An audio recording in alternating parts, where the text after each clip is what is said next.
कल को कोई रिपोर्ट आके भी रिव्यू दे सकता है इस गाड़ी के बारे में हमने। मेरे ख्याल से एंट्री एग्जिट और लेग रूम पिछली सीट का बहुत गाड़ी की टीम्स ओनली ऑन पार्कवीज।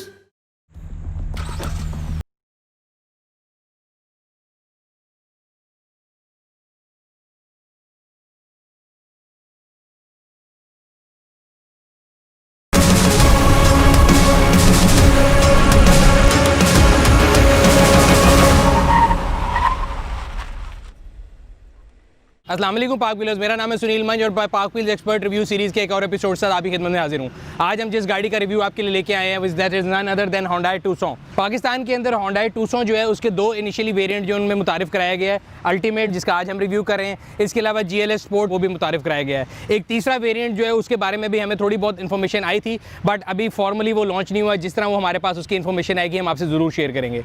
अगर हम कंपनी हिस्ट्री की बात करें तो Hyundai पाकिस्तान के अंदर 1994-95 के दौरान पाकिस्तान में आया था और Hyundai और दिमान की पार्टनरशिप थी पाकिस्तान के अंदर। इनिशियली पाकिस्तानी मार्केट में लोग कोरियन गाड़ियों के बारे में थोड़ा बहुत जो है अप्रीहेंसिव थे और उनका ख्याल था कि शायद क्वालिटी में ये प्रोडक्ट जापानी गाड़ियों से थोड़ा कम हो, बट टाइम गुजरने के साथ साथ सेंट्रो और शेजोर जैसी प्रोडक्ट की कामयाबी की वजह से Hyundai पाकिस्तान के अंदर एक ट्रस्टेड नेम बन गया था। दिवान मुश्ताक और Hyundai जो ग्लोबल है उनके दरमियान कोई प्रॉब्लम थी जिसकी वजह से पाकिस्तान से Hyundai ने पुल आउट कर लिया था।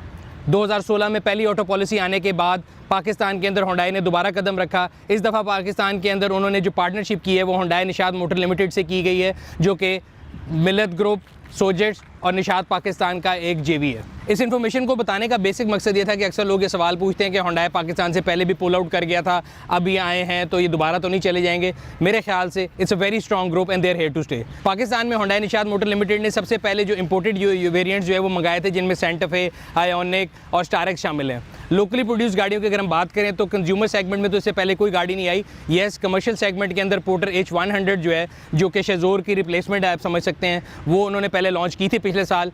लेकिन कंज्यूमर मार्केट के लिए CKD, जिसको लोकली प्रोड्यूस गाड़ी कहते हैं, ये पहली गाड़ी है Hyundai की तरफ से पाकिस्तान में जो उन्होंने मुतारिफ कराई है। इस लिहाज से ये बहुत ज़्यादा एंटिसिपेटेड भी थी और इसके लॉन्च के बारे में लोग बहुत ज़्यादा एक्साइटेड भी थे। गाड़ी की अगर फ्रंट लुक की बात करें तो मुझे गाड़ी का फ्रंट बहुत ज़्यादा पसंद आया है। उसमें ख़ास तौर पर गाड़ी की जो फ्रंट ग्रिल है उसकी शेप बहुत खूबसूरत है, उसमें क्रोम और पियानो ब्लैक का इस्तेमाल किया गया है। इसी तरह अगर आप नीचे फॉग लैंप्स को देखें तो फॉग लैंप्स के साथ DRLs हैं और उसमें भी पियानो ब्लैक कलर का इस्तेमाल किया गया है। हेडलाइट्स की अगर बात करें तो हेडलाइट के अंदर आईब्रो स्टाइल जो पार्किंग लैंप्स हैं, उसके अलावा टोटल रनिंग LEDs हैं उसके अंदर, जो कि मतलब हाई और लो दोनों बीम जो है LEDs पे काम करती हैं। इसके अलावा नीचे आपको एक लाइट नज़र आएगी जो कि कॉर्नरिंग लाइट का फंक्शन देती है। ये पाकिस्तान में आने वाली किसी भी गाड़ी में सबसे पहली बारी मैंने फंक्शन देखा है और ये बड़ा यूज़फुल फंक्शन है। खासतौर पर रात के टाइम अगर आपने गाड़ी को लेफ्ट या राइट मोड़ना हो तो आपको फुल कॉर्नर जो है उसकी विजिबिलिटी ये लाइट की मदद से मिलती है। अगर आप टोटल ओवरऑल गाड़ी की फ्रंट लुक देखें तो मेरे ख्याल से ये बहुत ज़्यादा इंप्रेसिव है और इसके जो कट्स और डिफरेंट बेंड्स हैं उसकी लाइटों में, फॉग लैंप्स में, ग्रिल में, वो सारे एक दूसरे को कॉम्प्लीमेंट करके गाड़ी के फ्रंट को बहुत अच्छी और एक बल्कि लुक देते हैं। साइड पे अगर आएँ तो सबसे पहले आपको 18 इंच के एलॉयज नजर आएंगे जिनका बहुत खूबसूरत हाइपर और सिल्वर कलर के साथ फिनिश है। 18 इंच के कुमो के व्हील्स हैं जो कि अगेन कोरियन ओरिजिन का टायर और बड़ा अच्छा टायर है। इसके अलावा साइड पर आपको पूरी गाड़ी में एक करेक्टर लाइन जाती नजर आएगी जो गाड़ी के फ्रंट फेंडर से शुरू होकर बैक फेंडर तक जाती है और आहिस्ता आहिस्ता उसका इंप्रेशन बढ़ता रहता है। साइड पे आपको प्लास्टिक एप्रन्स भी नज़र आएंगे जो कि गाड़ी को आउटलाइन कर रहे हैं, अगेन फ्रंट व्हील से शुरू होकर साइड तक ले जाते हुए पिछले बम्पर तक जाते हैं। इसके अलावा गाड़ी के साइड व्यू मिरर जो हैं वो भी बॉडी कलर के हैं और उसमें LED टर्न सिग्नल है।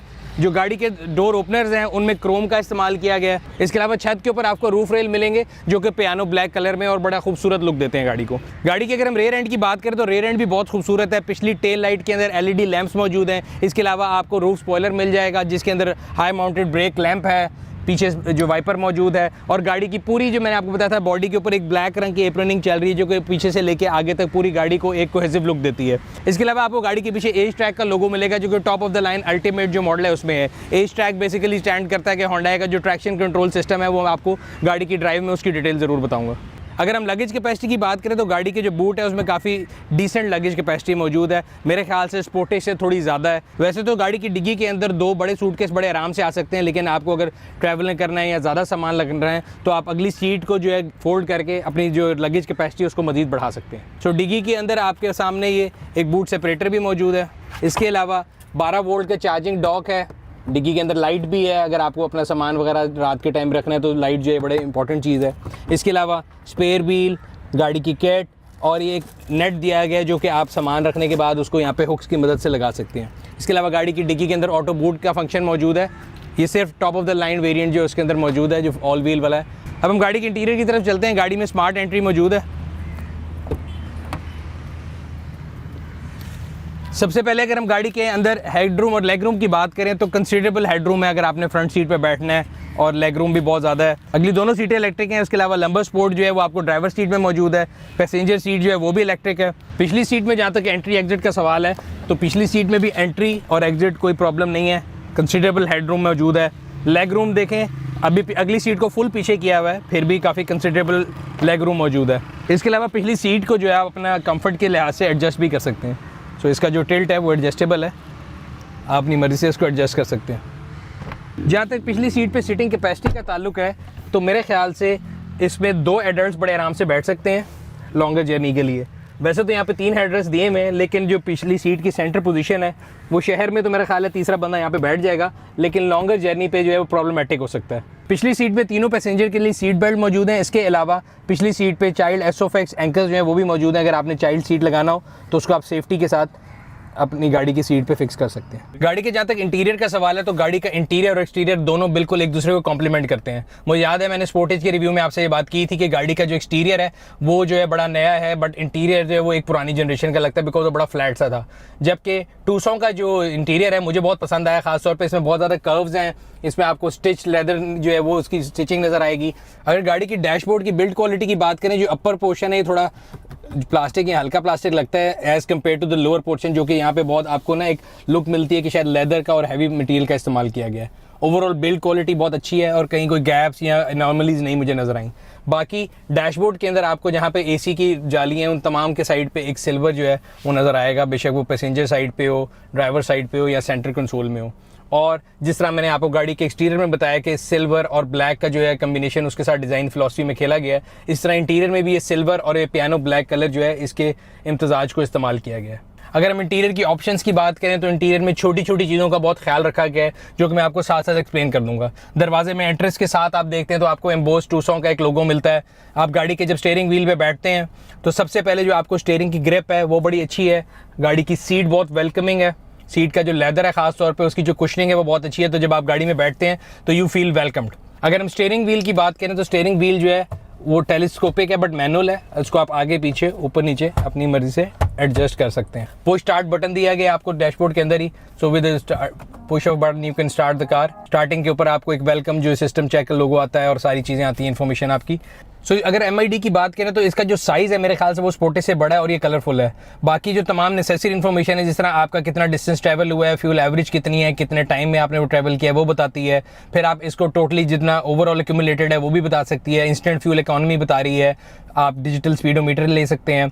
इसके अलावा आप इसके अंदर सेटिंग्स में जाके आपको एज ट्रैक जो कि होंडा ट्रैक्शन कंट्रोल और बड़ा स्मार्ट सिस्टम है उसके बारे में बताती है। आपके कन्वीनियंस फंक्शन जो है उनकी सेटिंग इसमें मौजूद है, दरवाज़ों की, लाइट की, और ये तमाम सेटिंग जो है वो आप इसको यहाँ पे एक टच से कर सकते हैं। स्टीयरिंग व्हील की अगर हम बात करें तो स्टीयरिंग व्हील पे राइट साइड पे आपको क्रूज कंट्रोल की सेटिंग मिलेंगी जो कि बड़ा इफेक्टिवली है। मैंने इस गाड़ी को हाईवे पे काफ़ी एक्सटेंसिवली इस्तेमाल किया है, तकरीबन 10,000 किलोमीटर चल चुकी है ये गाड़ी।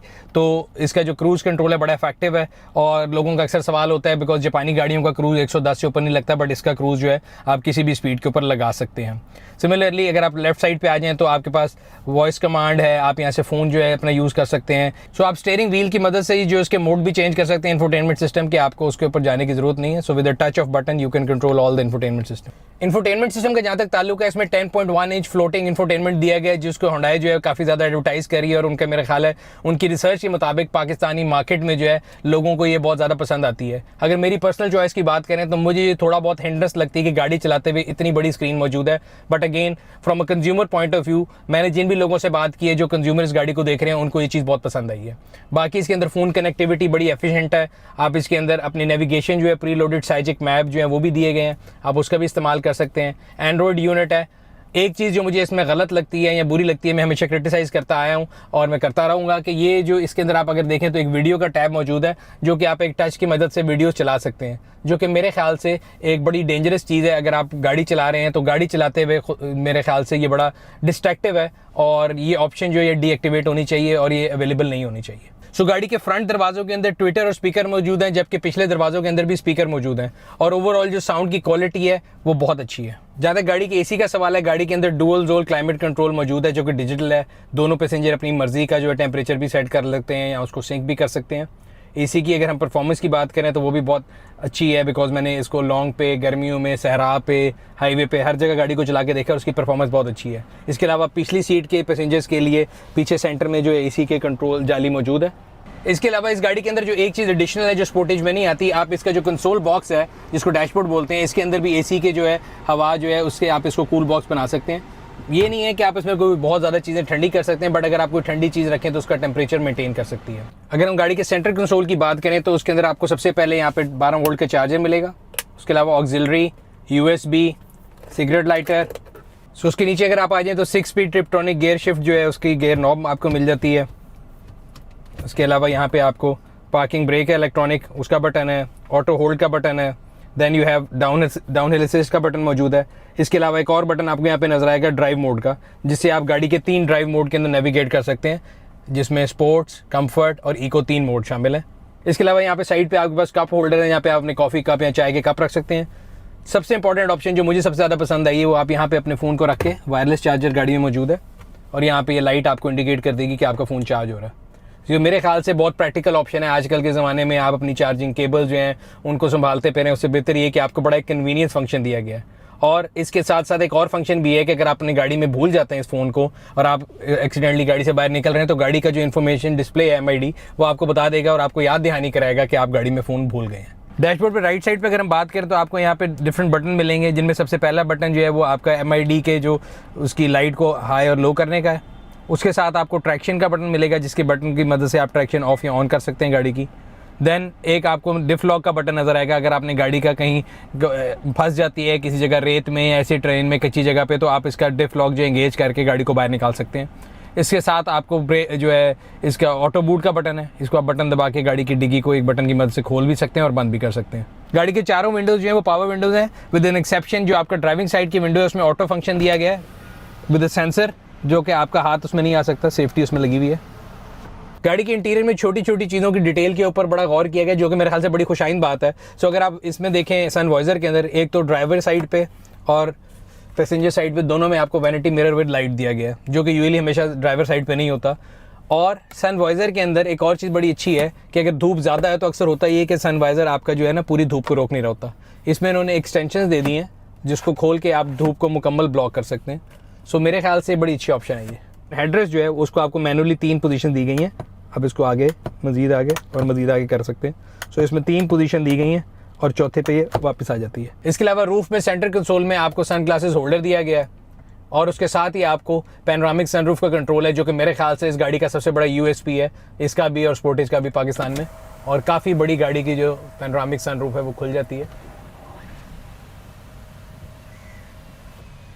अगेन जब आपकी सनरूफ खुल जाती है तो उसके आगे सेफ्टी के लिए एक नेट दिया गया है, ताकि कोई भी अगर फ्लाइंग ऑब्जेक्ट या कोई छोटे बहुत कंकर आ रहे हैं अगर आप गाड़ी चला रहे हैं तो वो आपको लगे ना, और ये नेट उसको रोक लेगा। गाड़ी का जो रेयर व्यू मिरर है वो ऑटोमेटिक डिमिंग है, उसके अंदर आप बटन दबा के उसको ऑटोमेटिक डिमिंग उसकी ऑन ऑफ कर सकते हैं। एक और चीज़ मैं आपको बताता कि छोटी छोटी चीज़ें गाड़ी में एज अ फ्रिल दी गई हैं। इसमें एक कंपस दी गई है जो कि आपको डायरेक्शन बताती है, तो खास तौर पे वो लोग जिनको ट्रैवलिंग का बहुत शौक है, जो मैप्स को फॉलो करते हैं या डायरेक्शंस को फॉलो करते हैं, उनके लिए बड़ा हेल्पफुल साबित हो सकता है। तो जहाँ तक ताल्लुक है कंपैरिजन का स्पोर्टेज का और टूसॉन का, अगर हम इंटीरियर्स की बात करें तो इंटीरियर में मैंने आपको बताया कि मुझे इसका इंटीरियर की लुक बहुत ज़्यादा खूबसूरत लगी है। सो जहाँ तक इंफोटेनमेंट सिस्टम का ताल्लुक है तो स्पोर्टेज के अंदर भी आपको एप्पल कार प्ले और एंड्रॉइड ऑटो की ऑप्शन मौजूद थी, इसमें भी मौजूद है। इसमें एडिशनल अगर आप देखें तो इसमें आपको नेविगेशन जो है प्री लोडेड मिल जाती है, स्क्रीन का साइज़ बड़ा है। और अगर हम ऑप्शन करें जो अगर कंपेयर करें दोनों की ऑप्शन डिफरेंशिएट करते हैं एक दूसरे को, एडिशनल ऑप्शन जो इस गाड़ी में है इसके अंदर आपको कूल बॉक्स मिल जाता है, वायरलेस चार्जर है, ये आपके पास जो कंपास आ गई ये है। तो ये 3-4 ऐसी ऑप्शन है जो कि इस गाड़ी के अंदर एडिशनल है। जो ऑप्शन इसमें नहीं है और स्पोर्टेज में है वो फ्रंट पार्किंग सेंसर है, जिसकी कमी मुझे कभी कभी महसूस होती है अगर मैं गाड़ी को पैरेलल कहीं पार्क कर रहा हूँ। एक और ऑप्शन जो कि मेरे ख्याल से कोई इतनी प्रैक्टिकल नहीं है बट स्पोर्टेज में थी और इसमें नहीं है, वो रेन सेंसिंग वाइपर्स हैं। सो आप इसको मैनुअली वाइपर अपनी मर्जी से चला सकते हैं, बट इसमें रेन सेंसर वाइपर मौजूद नहीं है। ड्राइव की अगर हम बात करते हैं तो सबसे पहले अगर हम रिवर्स कैमरे को देखें तो रिवर्स कैमरा जो है ना, मुझे ज़रा उसके पिक्सल थोड़े ब्रेक लगते हैं। हालांकि ये इसमें एडजस्टमेंट आपको दिखाता है कि आपने अगर बारी पार्क करनी है तो आपको सही बताता है, बट थोड़ा सा मुझे ऐसा लगता है कि एक्स्ट्रा जूम इन हुआ है। अब हम चलते हैं ड्राइव की तरफ। ड्राइव के मैंने आपको बताया था 3 मोड हैं, तो उसमें इको, कंफर्ट और स्पोर्ट है। मैं यूजुअली कंफर्ट मोड पे गाड़ी चलाना पसंद करता हूँ और उस पर ड्राइव भी जो है उसकी अच्छी लगती है मुझे। सो सबसे पहले गाड़ी का जो पावर स्टीयरिंग है वो बहुत ज़्यादा एफिशिएंट है, मतलब आप एक उंगली की मदद से गाड़ी को बड़े आराम से जो है मनूवर कर सकते हैं, जो कि मेरे ख्याल से एक बड़ी इफेक्टिव चीज़ है और अच्छी चीज़ है। सो गाड़ी की ड्राइव में सबसे पहली चीज़ जो है आपकी जो है ना कंफर्ट होती है। जब आप गाड़ी में बैठते हैं तो गाड़ी की सीट जो है उसकी कुशनिंग बड़ी अच्छी है, आप उसकी पोजीशनिंग अपनी मर्जी से सेट कर सकते हैं। सो उस लिहाज से आपको कहीं भी कोई ऑब्स्टेकल नहीं है, क्लियर व्यू है आपको हर तरफ से जब आप बैठते हैं एज ड्राइविंग सीट में, तो विजिबिलिटी का कोई इशू नहीं है। बाकी अगर हम ड्राइव को कंपेयर करें, क्योंकि अगेन हम सारे रिव्यू में इसको कंपेयर कर रहे हैं कॉम्पैक्ट एसयूवी कैटेगरी में स्पोर्टेज के साथ, तो जो पहली चीज़ अभी आपने फील की होगी, आपको एक टक की आवाज़ आई होगी, तो गाड़ी ऑटोमेटिकली लॉक हो गई है, जो कि फंक्शन स्पोर्टेज में मिसिंग था। अब अगर हम ड्राइव की तरफ आ जाएं तो ड्राइव टरेन, गाड़ी का इंजन, गाड़ी की सस्पेंशन, गाड़ी का गियर 100% सेम है जो स्पोर्टेज में और इसमें है। सो अगर ड्राइविंग एक्सपीरियंस हम उस तरह बात करेंगे, ड्राइविंग कंफर्ट, गाड़ी की हैंडलिंग, तो मेरे ख्याल से दोनों गाड़ियाँ 100% सेम है। जहाँ तक गाड़ी की पिक का सवाल है, तो मैंने पहले भी बताया था कि इसमें 2 लीटर इंजन है, सेम इंजन है जो कि किया स्पोर्टेज में भी आता है, और गाड़ी की जो पिक है वो ऑप्टिमल है। अगर आपने शहर में गाड़ी चलानी है तो आपको कहीं गाड़ी अंडर पावर फील नहीं होती। अगर आप सिविक, करोला इनको चला के इससे अपने आप को अपग्रेड करें तो आपको गाड़ी अंडर पावर फील नहीं होगी। बट अगर आप गाड़ी को बहुत ज़्यादा पुश करना चाहते हैं तो शायद आपको कहीं पे आपको फील हो कि ये गाड़ी जो है थोड़ा बहुत जो है ज़ोर ले रही है, उसके लिए आप गाड़ी को स्पोर्ट्स मोड में डाल के इससे अपनी मैक्सिमम आउटपुट ले सकते हैं। अब अगर आप गाड़ी की हैंडलिंग की बात करें, मैंने इस गाड़ी को हाईवे पे भी चलाया है, सहरा में भी चलाया है, शहर में भी चलाया है। हाई स्पीड के ऊपर अगर आप इसकी कॉर्नरिंग देखें या इसकी आप मोटरवे के ऊपर देखें या अगर लेन शिफ्ट देखें, तो मेरे ख्याल से गाड़ी जो हैंडलिंग में बहुत अच्छी है। कहीं भी आपको ऐसा फील नहीं होता कि गाड़ी जो है अपना आप सड़क से छोड़ रही है या आपको लगे कि गाड़ी कहीं बाहर निकल रही है। इसके अंदर होंडा का जो एज ट्रैक है वो बड़ा इफेक्टिव है। अगर मैं आपको दिखा सकूँ, सो अभी इस टाइम आप देख सकते हैं स्क्रीन के अंदर, तो अगले पहियों की पावर मैक्सिमम लग रही है और पिछलों की कम लग रही है। अब जो ही मैंने गाड़ी से रेस उठाई है तो गाड़ियों की पावर जो है, गाड़ी की पावर वो अगले पहिए पे शिफ्ट हो गई है। सो ये बड़ा एक इंटेलिजेंट सिस्टम है जो कि गाड़ी की फ्यूल इकोनॉमी में इंपॉर्टेंट रोल प्ले करता है। जिस वक्त आपको जितनी गाड़ी की आउटपुट की ज़रूरत है या जितनी उसके फोर्स आपको ज़रूरत पड़ेगी, उस लिहाज से ऑटोमेटिकली इसको एडजस्ट कर रहा है। अभी मैंने इसको हल्का रेस दी है तो ये सिर्फ अगले पहियों पे है। अब आहिस्ता आहिस्ता जो ही मैं इसकी एक्सेलरेशन बढ़ाना शुरू करूँगा, आप देखेंगे कि ये जो ब्लू वाला पोर्शन है जो रेयर टायर पे भी बढ़ता जाएगा। सिमिलरली ये इतना स्मार्ट सिस्टम है कि आप किसी गीले सरफेस पे या अगर आप इसको रेत में भी लेके जाते हैं तो ये ऑटोमेटिकली अपने आप को एडजस्ट करता है ताकि गाड़ी की फ्यूल इकोनॉमी बेहतर हो। अगर फ्यूल इकोनॉमी की बात करें, again because engine is same, तो जो इसका 4 व्हील वेरिएंट है उसका आपको शहर के अंदर 8 से 9 की एवरेज मिलती है, जबकि लॉन्ग पे 11 से 12 की एवरेज मिलती है। ये बेस्ट इसकी जो है एसी के साथ एवरेज मैं आपको बता रहा हूँ। बाकी जो गाड़ी की फ्यूल एवरेज है वो आपके ड्राइविंग स्टाइल के ऊपर बहुत ज़्यादा जो है उसका इन्हिसार होता है। 2 व्हील ड्राइव वेरिएंट अगर आप चलाएंगे तो उसके अंदर मेरे ख्याल है आपको शहर के अंदर 9 से 10 और लॉन्ग के अंदर 13 से 14 की एवरेज मिलेगी। अगर हम इसकी जो डिफरेंस की बात कर लें, इसके जो 2 वेरिएंट्स हैं जो कि 4 व्हील और 2 व्हील है, तो इसमें जो 3 बेसिक डिफरेंसेस हैं, एक लेदर सीट्स नहीं आएंगी, इलेक्ट्रिक सीट्स आपको 200 के दोनों वेरिएंट में मिलेंगी, जबकि स्पोर्टेज में आपको याद होगा हमने आपको रिव्यू में बताया था कि जो आपका 2 व्हील वेरिएंट है उसमें आपको फैब्रिक सीट्स मिलेंगी और नॉन इलेक्ट्रिक मिलेंगी, जबकि 200 के अंदर आपके जो है 2 व्हील और ऑल व्हील दोनों के अंदर आपको इलेक्ट्रिक सीट्स मिलेंगी। सिर्फ जो डिफरेंस है वो ये है लेदर का है और आपके पास लंबर सपोर्ट नहीं होगी। दूसरा डिफरेंस ऑटो बूट का है, आपको ऑटो बूट की ऑप्शन नहीं मिलेगी। और तीसरा डिफरेंस आपका ऑल व्हील और 2 व्हील का है। बाकी तमाम ऑप्शन जिसमें आपके पास वायरलेस चार्जिंग, आपकी पडल लाइट है जो आपको गाड़ी के जब एंट्री आप गाड़ी खोलते हैं तो आपके शीशे के साथ नीचे एक लाइट आती है जिसको पडल लाइट बोलते हैं, या आपके लॉक के अंदर लाइट आती है, या गाड़ी मोड़ते हुए आपको कॉर्नरिंग लाइट का फंक्शन जो है इसमें दिया गया है। ये दोनों वेरिएंट्स के अंदर कॉमन है। एक और चीज़ जो इसमें डिफरेंस है स्पोर्टेज में, मुझे याद है 2 व्हील और 4 व्हील में जो है ना अलॉयस का फर्क था। एक के अंदर 5 के 5 अलॉय व्हील से 2 व्हील के अंदर जो है चौथी जो है स्टील रिम था। 200 के अंदर आपको दोनों वेरिएंट्स में 5 के 5 अलॉय व्हील्स मिलते हैं। बाकी अगर गाड़ी की हम स्मूथनेस की बात करें, खड्डों के ऊपर गाड़ी का रिस्पांस अच्छा है। अगेन आप इसको एक एसयूवी से कंपेयर नहीं कर सकते, ना कंफ्यूज करें। एक कॉम्पैक्ट एसयूवी कैटेगरी है और ये बहुत ज़्यादा हाई ऑफ रोडिंग के लिए आप इस्तेमाल नहीं कर सकते बिकॉज इसकी जो ग्राउंड क्लियरेंस है वो एक आम एसयूवी से थोड़ी कम है। अगर आप इसको देखें तो मैंने आपको पहले भी बताया था कि स्पोर्टेज के केस में भी अगर आप कंपेयर करें तो ये आम टोयोटा करोला या सिविक से चंद मिलीमीटर ऊंची है। किसी स्पीड ब्रेकर पे गाड़ी नहीं लगती, उस लिहाज से कंसिडरेबल ग्राउंड क्लियरेंस गाड़ी के अंदर मौजूद है।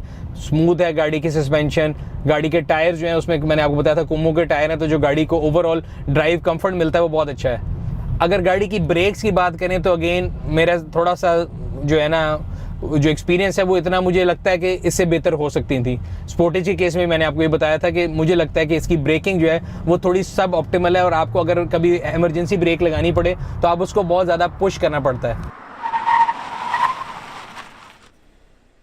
गाड़ी के अगर सेफ्टी फीचर्स की हम बात करें, गाड़ी के अंदर डुअल एयर बैग हैं, एक पैसेंजर साइड पे है, एक आपको ड्राइविंग सीट के जो स्टीयरिंग व्हील है उसमें मिलेगा। इसके अलावा ब्रेक्स की अगर बात करें तो ABS ब्रेक्स हैं गाड़ी के अंदर। बाकी गाड़ी की अगर प्रोडक्शन क्वालिटी की बात करें तो गाड़ी की जो साउंड प्रूफिंग है वो बड़ी अच्छी है। अगर हम गाड़ी सड़क पे चला रहे हैं, मेन रोड है, आपको गाड़ी के अंदर बाहर का शोर जो है वो नहीं आएगा। तो उस लिहाज से मेरा ख्याल है कैबिन की साउंड प्रूफिंग और गाड़ी की जो ओवरऑल साउंड प्रूफिंग है बहुत अच्छी है। इंजन की नॉइज़ अंदर नहीं आती, दूसरी गाड़ियों का शोर बाहर से बहुत ज़्यादा अंदर नहीं आता। सो बिल्ड क्वालिटी भी अगर हम देखें तो बिल्ड क्वालिटी में भी मुझे कहीं कोई ऐसा कोई फ्लॉ नज़र नहीं आया। हालांकि अक्सर होता ही है कि लोगों का ख्याल होता है कि लोकली प्रोड्यूस गाड़ी जो है उसके अंदर थोड़े ग्लिचेस होंगे, तो उस लिहाज से मेरे ख्याल से होंडा ने एक बहुत अच्छा प्रोडक्ट तैयार किया है। गियर बॉक्स की अगर हम बात करें, गाड़ी के अंदर 6 स्पीड ट्रिप्टॉनिक ट्रांसमिशन मौजूद है और गियर शिफ्ट बहुत स्मूथ है। अगर आप इसको ऑटोमेटिक पे जाके गियर शिफ्ट कर रहे हैं तो आपको गियर शिफ्ट जो है फील नहीं होता। अगर आप एक एग्रेसिव ड्राइवर हैं और आप गाड़ी से बहुत ज़्यादा आउटपुट लेना चाहते हैं तो आप गाड़ी को स्पोर्ट्स मोड पे जब डालते हैं तो गाड़ी का जो गियर शिफ्ट है वो हाई RPM पे चला जाता है as oppose to a normal shift जो कि आपको कंफर्ट के अंदर मिलता है। बाकी में अक्सर लोगों का मेरे से सवाल होता है कि जी 2 व्हील वर्सेस 4 व्हील, तो मैं हमेशा बताता हूँ कि अगर आपने गाड़ी शहर में चलानी है, लेट्स से अगर आपने लाहौर में मॉडल टाउन डिफेंस में रहना है, कराची में अगर आपने क्लिफ्टन सीवू में रहना है, या इस्लामाबाद में अगर आपने F6 F8 इन सड़कों पे गाड़ी चलानी है तो आपके लिए मेरे ख्याल से 2 व्हील वेरिएंट जो है वो बेहतर है। बट अगर आपको ऑफ रोडिंग का शौक है, ऑफ रोड भी अगेन मैं आपको बता दूं कि ऑफ रोडिंग कोई, मैं इसका मकसद ये नहीं कि आप सॉलिड ऑफ रोडिंग की बात करें, बट अगर आपको नॉर्थ में जाना है या आपको थोड़ा बहुत ऐसे ट्रेन में जाना है जहाँ पे आपको सैंड मिल सकती है, सो देन आपको जो है वो ऑल व्हील ड्राइव वेरिएंट लेना चाहिए। मैंने इस वेरिएंट को जो है थल डेजर्ट के अंदर भी चला के देखा है एंड अगेन इसकी परफॉर्मेंस जो है मुझे इसने इंप्रेस किया, बिकॉज मेरा ख्याल था कि ये डेजर्ट में फंस जाएगी, बट कई जगह पे इसका जो स्मार्ट एज ट्रैक है उसने अपने आप को एक्टिवेट किया। सो मैं बड़े आराम से इसको सहरा में से भी निकाल के लेकर आया हूँ। अब हम आपको गाड़ी का 0 to 100 चेक करवाते हैं।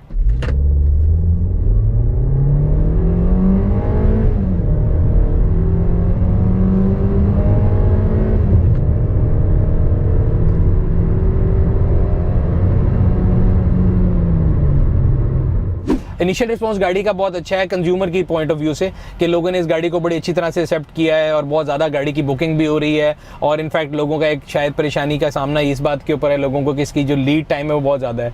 मेरे ख्याल से रीसेल मार्केट में अगर हम जाएंगे तो हम हमेशा ये बात करते हैं जो प्राइस ऑफ पार्ट्स है और उसकी अवेलेबिलिटी जो है ना वो बहुत इंपॉर्टेंट रोल प्ले करेंगे। और मेरे एक रिसर्च के मुताबिक इसकी जो बॉडी पार्ट्स हैं उनकी जो प्राइसेस हैं वो भी अगेन इस प्राइस ब्रैकेट की गाड़ी के लिहाज से थोड़ी ज़्यादा है। सो मैंने आपको पहले बताया कि होंडा ने पाकिस्तान में 200 को 2 वेरिएंट में लॉन्च किया है, एक 4 व्हील और एक 2 व्हील, और एक तीसरा वेरिएंट जिसके बारे में हमने इन्फॉर्मेशन दी थी कि हमें उसके बारे में इन्फॉर्मेशन आई है कि एक हार्ड टॉप वेरिएंट जो कि इसका बेस वेरिएंट है उसको भी लॉन्च कर रहे हैं। सो अगर आप इसके बारे में मजीद इन्फॉर्मेशन लेना चाहते हैं तो पाक व्हील्स के न्यू कार सेक्शन पे जाएं, वहाँ अपनी मर्जी की गाड़ी को सिलेक्ट करके आप गाड़ी की जो पूरी ऑप्शन है उनको आपस में कंपेयर भी कर सकते हैं और आपका परचेज डिसीजन जो है बड़ा आसान बन सकता है। इसके अलावा अगर अभी तक आपने हमारे यूट्यूब चैनल को सब्सक्राइब नहीं किया, सब्सक्राइब करें, बेल आइकॉन पर क्लिक करें ताकि आपको हर आने वाली वीडियो के बारे में नोटिफिकेशन मिलता रहे। कमेंट सेक्शन में अपनी राय से आगाह करते रहा करें। हम लोग कोशिश करते हैं कि आप लोगों की फीडबैक को लेके अपनी वीडियोस को पहले से बेहतर बनाएं। ये था आज का रिव्यू। आपसे अगले रिव्यू में फिर मुलाकात होगी। तब तक अपना और अपने गिरदोनवा के लोगों का ख्याल रखिएगा। शुक्रिया।